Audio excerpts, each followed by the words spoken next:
satu asya uhbitul amal. Ada 6 perkara yang amal yang telah kita lakukan. Yang pertama, al-istighalu bi umubil khalq.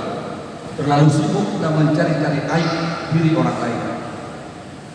Gaduh tapi aib, sementara aib diri kita sendiri mungkin lebih banyak, lebih besar ketimbang daripada aib orang.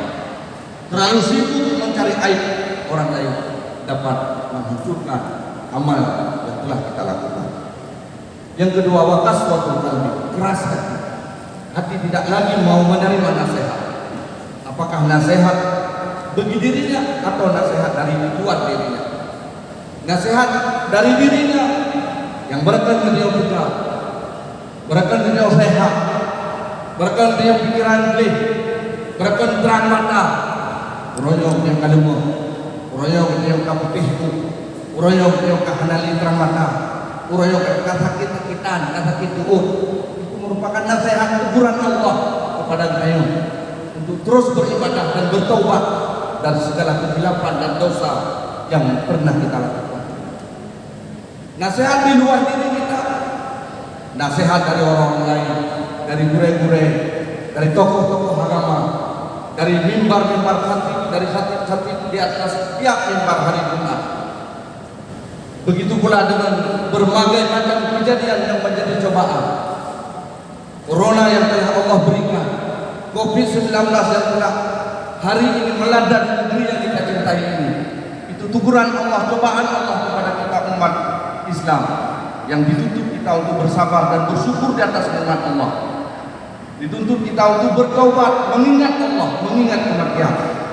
Semoga kita kembali kepada Allah dengan mudah dan selamatan dunia wal akhirah, dapat membaca kalimat la ilaha illallah Muhammadur Rasulullah sallallahu alaihi wasallam. Yang ketiga yang dapat menghancurkan amalan yang pernah kita lakukan, terlalu sibuk, terlalu cinta kita kepada dunia. Keterlaluan yang dilarang.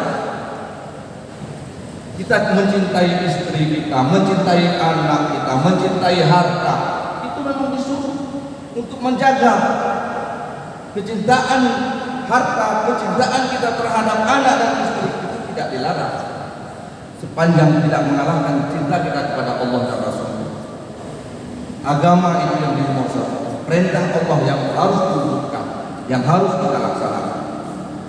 Yang dapat menghancurkan amalan yang pernah kita lakukan adalah terlalu banyak berandai-andai, terlalu panjang angan-angan, andai begini, andai begitu. Sibuk kita dengan berandai-andai, itu pula dapat menghancurkan amalan yang telah kita lakukan. Yang kelima yang dapat menghancurkan amalan kita adalah wakilatul haya. Kita tidak merasa malu dengan Allah, malu dengan Rasulullah, malu dengan para sahabat, malu dengan perintah apa yang telah diperintahkan. Kadang-kadang bicara kita cakap tidak serupa bikin. Hari ini bicara begini, besok udah lain lagi. Tidak ada lagi perasaan malu. Padahal itu dilarang dalam agama, tapi kadang-kadang menjadi sebuah kebanggaan. Padahal itu mungkar, tapi mungkar itu menjadi bangga untuk dilaksanakan. Qillatul haya itu, sedikit rasa malu itu dapat menghancurkan amal yang telah kita lakukan.